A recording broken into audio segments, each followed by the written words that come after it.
우정사업본부가 경영 합리화를 이유로 동네 우체국 운영을 민간에 위탁할 계획입니다. 민간 위탁 우체국에선 금융 업무를 철수한다는 계획인데 반발이 큽니다. OCI 군산공장 가동이 중단되면 지역 경제가 큰 타격을 입을 것으로 예상됩니다. 피해를 줄이려 전라북도가 대책을 검토하고 있지만 한계가 있다는 지적이 나옵니다. 코로나19 확산 우려로 여행 취소가 잇따랐습니다. 위약금이 과도하고 제때 환불이 안 된다는 소비자 항의가 적지 않은데 여행사들도 피해를 호소하고 있습니다. 코로나19 사태로 마스크와 손 세정제가 품귀 현상을 빚고 있는 가운데 마스크를 사는 데 써달라는 성금 기부가 잇따르고 있고 익명의 시민은 남몰래 마스크를 전달하기도 했습니다.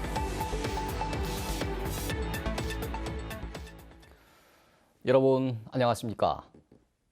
우정사업본부가 경영 합리화를 이유로 전국 670여 개 동네 우체국을 민간 위탁 방식으로 전환할 계획입니다. 전북에선 전체 동네 우체국의 절반인 42곳이 전환 대상에 포함됐습니다.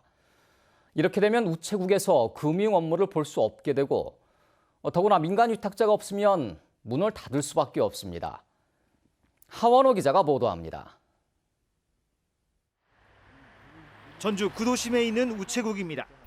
4명의 직원들이 주민들의 우편과 택배, 금융 업무를 처리합니다. 모바일이나 인터넷 뱅킹이 어려운 고령층에겐 꼭 필요한 곳이지만 조만간 문을 닫을지도 모릅니다. 없던 것도 새로 갖다가 설치를 해야 하는데 있는 것 기관조차 딴 데로 가버린다고 하면 말이 안 되지. 나는 그렇게 생각해요. 우정사업본부가 직영하면서 우편과 금융 업무를 처리하는 이런 동네 우체국을 창구국이라고 하는데 도내에는 84곳이 있습니다. 그런데 우정사업본부가 적자폭을 줄이기 위해 앞으로 4년간 도내 창구국 42곳을 민간에 위탁해 우편 업무만 가능한 취급국으로 바꿀 계획입니다. 전북도청이나 전주시청 우체국처럼 건물을 빌려 쓰고 있거나 우체국 간 거리가 가까운 곳, 한 개 면에 우체국이 2개인 곳이 대상입니다. 우편 취급국을 이제 개국을 해서 이제 주민들이 이제 이용하는데 불편함이 없도록 그렇게 서비스를 직영에서 이제 위탁으로 이제 전환을 하는 것입니다. 취급국은 우편 서비스만 가능하고 금융 업무는 하지 않습니다. 우체국을 운영하겠다는 민간 위탁자가 없으면 이마저도 불가능합니다. 우정사업본부 노조는 국민의 기본권을 제한하는 조치라며 반발하고 있습니다. 신분을 일일이 확인하고 금융 업무를 봐야 되는 경우가 굉장히 많이 있습니다. 이러한 모든 부분들이 고객들이 불편을 겪는 거고요. 우정사업본부는 지난해 우편 분야에선 1,600억 원의 적자가 났지만 예금과 보험 영업으로 7,600억 원을 벌었습니다. 따라서 무작정 동네 우체국을 없애기보다 금융사업을 통해 얻은 수익을 우편 사업에 지원해야 한다는 지적이 나오고 있습니다. JTB 뉴스 하원호입니다. OCI 군산공장 가동 중단으로 지역 경제에 막대한 피해가 예상되자 전라북도가 피해 대책을 검토하고 있습니다. 하지만 군산조선소 GM공장 폐쇄 때와 다를 게 없어서 근로자들에게 실질적인 도움을 주지 못하고 있습니다. 김진영 기자가 보도합니다. 오는 20일부터 가동이 중단되는 세계 OCI 군산 공장은 연간 5만 2천 톤의 폴리실리콘을 생산해 왔습니다. 오는 5월부터 반도체용 폴리실리콘 생산을 위해 한 개 공장만 가동하게 되면 연간 생산량은 1,000톤으로 뚝 떨어집니다. 기존의 2%도 채 되지 않은 생산량은 결국 근로자와 협력업체에 대한 구조 조정으로 이어질 수밖에 없습니다. 회사나 종업원들한테도 손실이 최소화될 수 있는 다양한 방안을 이제 강구하겠다. 이게 현재로서는 저희가 드릴 수 있는 말씀일 것 같아요. 전라북도가 OCI 군산 공장 가동 중단에 따른 피해를 줄이기 위한 대책 검토에 들어갔습니다. 우선 군산시와 기업 지원단을 구성하고 기존의 고용과 산업 위기 지역 대책에 포함하기로 했습니다.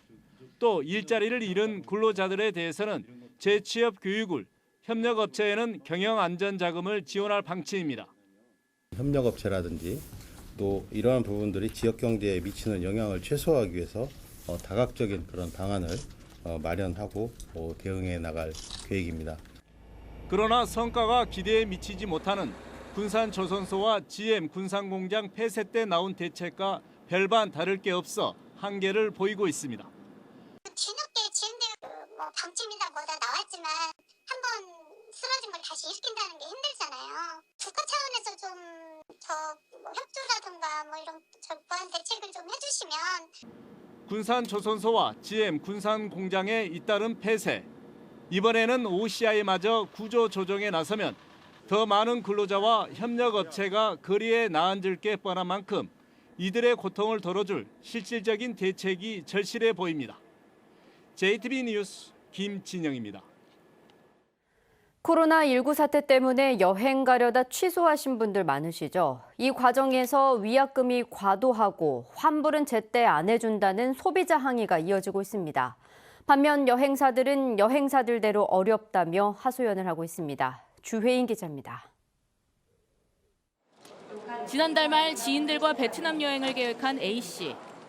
코로나19 확산으로 A씨를 포함해 일행 가운데 일부는 결국 여행을 포기했습니다. 표준 약관에 따라 낸돈의 70%를 돌려받을 줄 알았지만 2주가 다 되도록 한 푼도 받지 못했습니다. 별도의 수수료 없이 취소할 수 있는 중국 여행도 위약금을 물어야만 취소가 가능한 경우도 있습니다. 여행사에 이렇게 취소 통보를 했을 때 이제 너무 많은 위약금을 과다하게 이제 요구를 한다. 또는 뭐 단체 여행 경우에는 여행 상품 자체가 없어지기 때문에 뭐 취소 처리가 안 된다. 이제 이런 경우도 있고요. 연초부터 최근까지 소비자정보센터에 접수된 여행 피해 신고는 298건. 같은 기간 지난해보다 무려 7배 넘게 늘었습니다. 여행사들은 줄줄이 문을 닫게 생겼다면서 하소연합니다. 이 여행사는 오는 6월까지 전체 예약의 80%가 취소됐습니다. 예약도 뚝 끊긴 데다 항공사와 호텔에 물어줘야 할 위약금도 산더미입니다. 동남아 유럽까지도 지금 현재 전면 다 취소가 되고 있는 상태입니다. 타 외지 항공을 예약돼 있는 데는 취소 수수료를 물고 있습니다. 그게 또 금액이 어마어마합니다. 국내 단체 여행도 줄줄이 취소되면서 40대 넘는 전세버스도 운행을 못하고 있습니다. 이렇다 보니 구조조정과 무급휴직을 실시하는 여행사들도 늘고 있습니다. 예기치 못한 코로나 사태에 소비자도 여행업계도 곤혹스럽긴 마찬가지입니다. JTB 뉴스 주혜인입니다. 코로나19 8번 확진자인 군산 60대 여성과 접촉한 13명의 자가격리가 오늘 자정을 기해 해제됩니다. 이들은 확진자가 격리되기 직전까지 접촉했던 사람들로 확진자의 아들과 원광대 응급실에 있던 의료진, 환자 등입니다. 이들의 자가격리가 해제되면 도내 감시 대상자는 16번 확진자와 접촉한 1명만 남게 되는데 이 접촉자 역시 오는 17일 자정에 자가격리가 해제됩니다. 코로나19를 예방하는 방법 가운데 하나가 마스크를 쓰고 손을 청결히 하는 거지만 정작 마스크와 세정제가 크게 부족합니다. 함께 위기를 극복하자면서 일부 단체가 마스크 구입 수선금을 기부했고 이름을 밝히지 않은 시민은 남몰래 마스크를 전달했습니다. 김철 기자가 보도합니다. 전주의 한 대형 병원입니다. 감염병 확산을 막기 위해 마스크를 쓰지 않고 방문하는 시민들에게 무료로 마스크를 나눠주고 있습니다. 하지만 마스크가 부족해 걱정입니다. 방문객들을 전부 이렇게 마스크를 씌워주고 또 전 직원이 마스크를 쓰다 보니까 몇천 장이 금방 없어집니다. 그래서 지금 이대로는 이제 한 2, 3일 쓰면은 다 소진될 실정인데. 이런 가운데 마스크와 세정제를 기부하는 단체가 잇따르고 있습니다.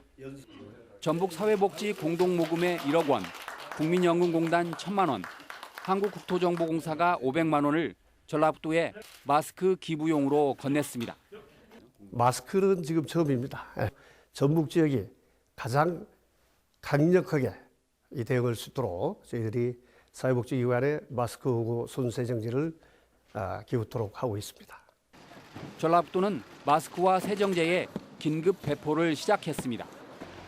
역과 터미널, 종교시설과 전통시장, 그리고 저소득층에게 우선 배포됩니다.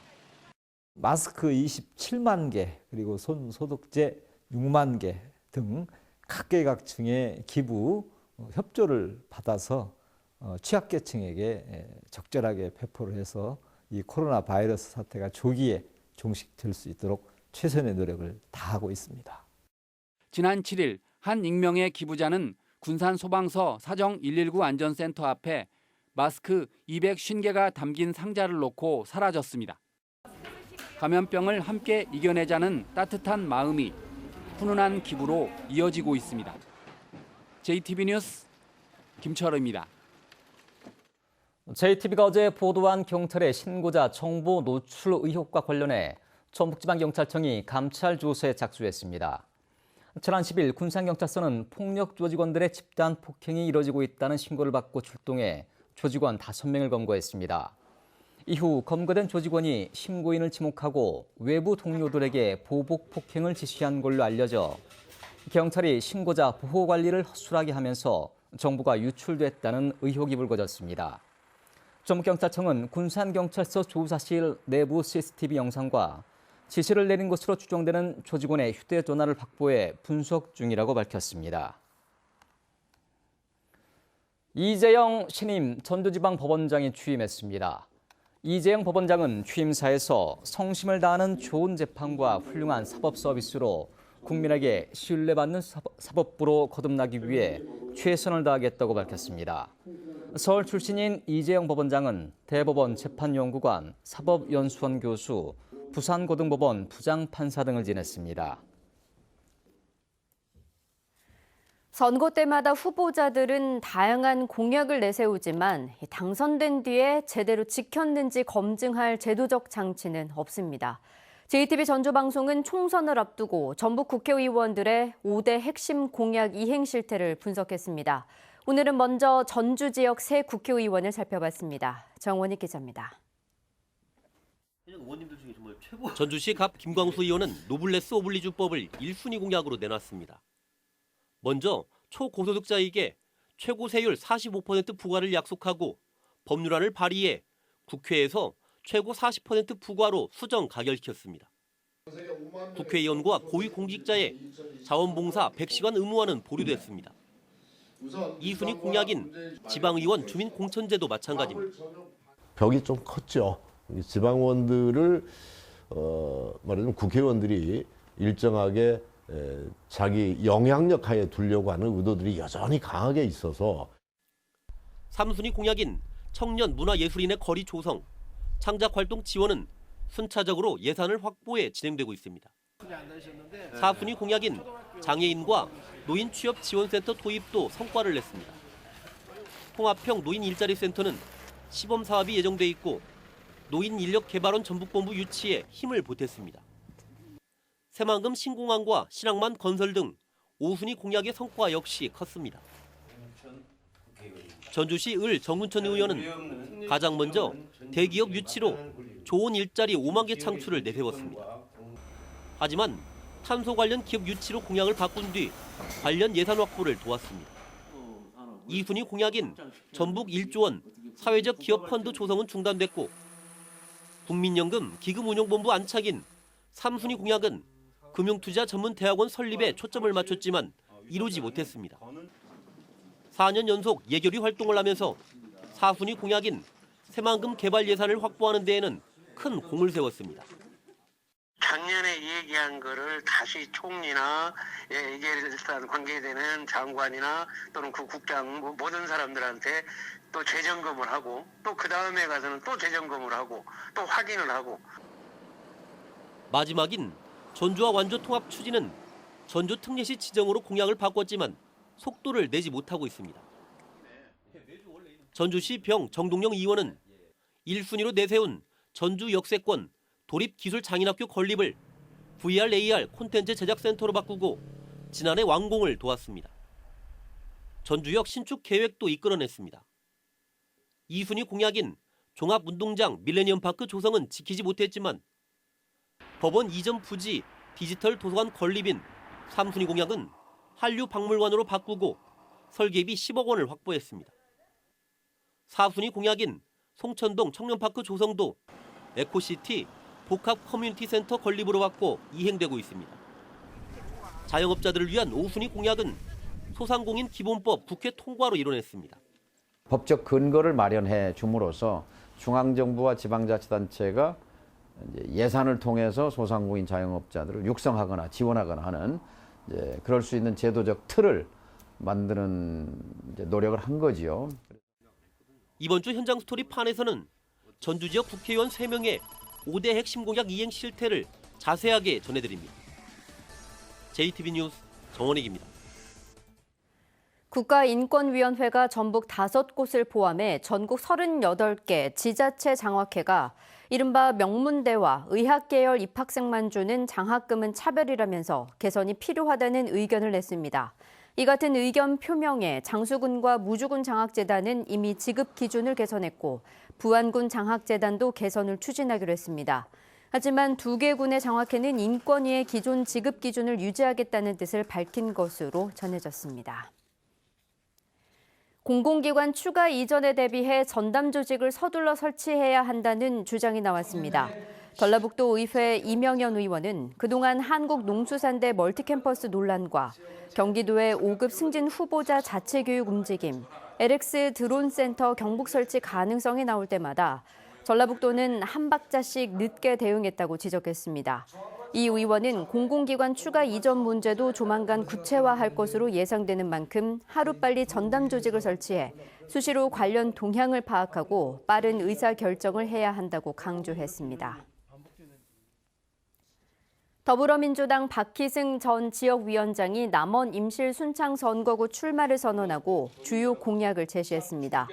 박희승 예비후보는 지난 4년 동안 지역을 구석구석 살펴봤다며 집권 여당의 힘으로 지역의 수건인 공공보건의대를 설립하고 임실 순창의 소득 증대를 위한 미래혁신사업 육성에 힘을 쏟겠다고 밝혔습니다.